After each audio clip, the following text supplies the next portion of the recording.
Hi, this is Eric Martin with Board Game Geek News. I'm here with Uwe Eichertz with Academy Games at Origins 2013 and take an advanced look at Freedom by Brian Mayer. I'm going to hand you the mic and let you run rabbit.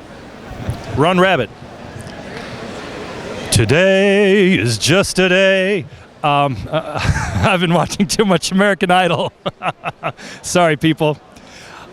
We are going to be kickstarting Freedom, the Underground Railroad, which is a game on the Underground Railroad and the abolitionist movement between 1800 and 1860 in the United States, and goes through the three major eras of the abolitionist movement of that time. It was a really tough decision for us, and it's also a very careful route we take because it is such a sensitive topic, and even to today, you know, showing a lot of the racial tensions which still are prevalent in our society, and just trying to show what America has gone through. So what better way than a German to go through some American history. But what it is a co-op. We do the same with war games. So. Yeah, we do the same with war games. Yeah, I have no limits or boundaries. But what is so nice about Freedom, the Underground Railroad? It was designed by Brian Mayer, and what it is a cooperative game, and it's a very challenging cooperative game where the players are abolitionist players, and they take on individual roles, either like Harriet Tubman as conductor, the preachers, and every single one of these have abilities that give them different abilities and strengths in the game. You have the station masters, the stockholders, and these were the money that was needed and the network that was prevalent at the time. A lot of people aren't aware how really big this was. And players are trying to move the slaves from the southern plantations up along different routes to Canada. And what makes the game so unique is that when you move onto a new area, it will trigger certain slave catchers. And the slave catchers move along specific routes across America like they did historically.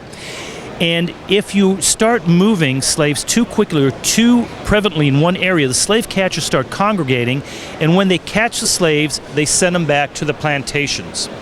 What makes the game so enticing is that the players learn about the support and the funding that was so prevalent at the time, and also the local heroism and also need to get the local support on the side of the abolitionist movement. So the cards, this is a prototype version, excuse me, but the cards, the game is, are you going to edit this, I hope, a little bit? Oh my goodness. But during a player turn, a player... Whenever anyone asks that, the answer is no, no matter, even if we say yes now. Oh, you dog. Okay, for that reason, da werde ich jetzt auf Deutsch sprechen, dann versteht niemand nichts mehr. Okay. Am Zug kann Spieler 3 Sachen machen. Kann hier die Einheiten aktivieren oder eine Karte kaufen. No, I'm sorry. During a turn, players have money, and it's really, resources are very, very rare and scarce in the game, as always. And players will buy conductor tokens. A conductor token, for example, will allow a player to move 3 slaves, 1 area each. So when you're moving out of the plantations northward, you move into area that can trigger the slave catchers, and you're trying to get them into Canada. The thing is that you only have a limited amount of slave or of conductor tokens in each era.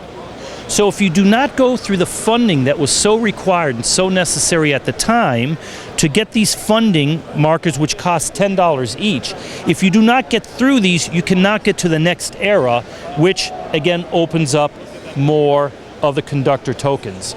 And what that replicates in a very nice way was that people who are just too concentrated on just moving units, and they do not put enough effort into the planning and the funding they will fall behind and they will lose the game. Between 1800 and 1860, the slave population quadrupled in America. It just went rampant. Even at this time, where a majority of Americans were trying to dissuade the spread of slavery, and the statesmen and the clergy and politicians worldwide, including Europe, it was becoming out of fashion. But the southern economy and much of the northern was so hinged upon the free labor of the cotton and other industries that there was a real battle going on in the United States. So even though slavery was made illegal for importing from Africa and overseas, the internal slave trade was still rampant and grew like crazy. So we bring this across also in the cards in the game, which are all historical events that took place. And during each turn, these abolitionist cards, players have the option to purchase for certain amounts abolitionist cards that give them certain possibilities and make certain historical events come to light and happen. So the players are working together to raise funds, to buy support markers, to move slaves north, and also to bring about historical events that moved forward the cause for the abolitionist movement. On the downside, though, in these cards are also negative events that worked against the slave movement. And these negative events, people learn who the characters were, what happened, and how it transgressed. So from that standpoint, it's a very challenging game. I've never won it myself.